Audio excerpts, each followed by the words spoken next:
Hi, this is Nick with 10 Bell Pod. With Roman Reigns' title run approaching historic lengths, I wanted to give you 10 facts on the OG of historic title runs, the legendary, the great Bruno Sammartino. So let's get the big one out of the way first. Bruno's first title run was an insane 7 years, 8 months, and 1 day. And then just for funsies, when he became WWF's first ever 2-time champion, he held the strap for 3 years, 4 months, and 20 days. Keep in mind, he wasn't doing 9 to 12 minute matches on Monday Night Raw sometimes. He was going 20, 30, 60 minutes just about every night of the week in unforgiving boxing rings, and he was selling out just about every building he stepped into. But that almost never happened. Bruno was born October 6, 1935 in the small Italian town of Pisofurato.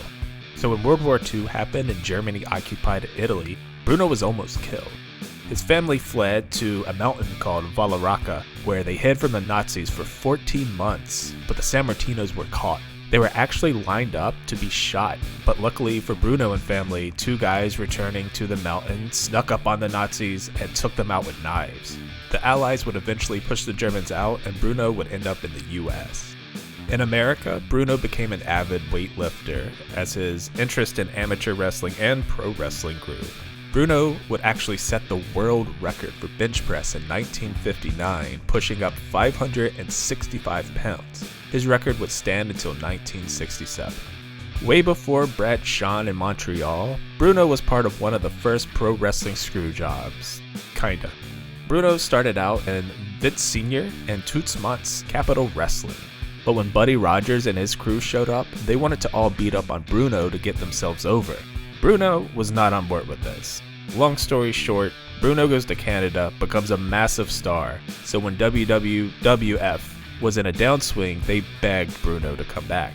He agreed as long as Buddy dropped the title to him, but Buddy would never do that. So Vince, Toots, and Bruno devised a plan.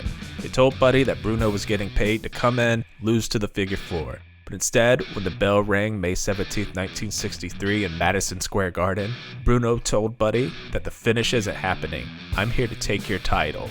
Then, the more powerful and better amateur wrestling Bruno Sammartino slammed Buddy, put him in a legit backbreaker, and said, "Tap or I'm gonna break your back."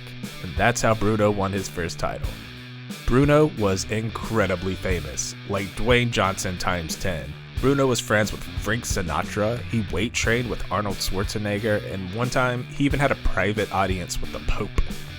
A young Stan Hansen broke Bruno's neck on a botched body slam. And with Bruno gone, the WWF was in big trouble. So while he was in the hospital, Vince Sr. once again begged Bruno to save the company.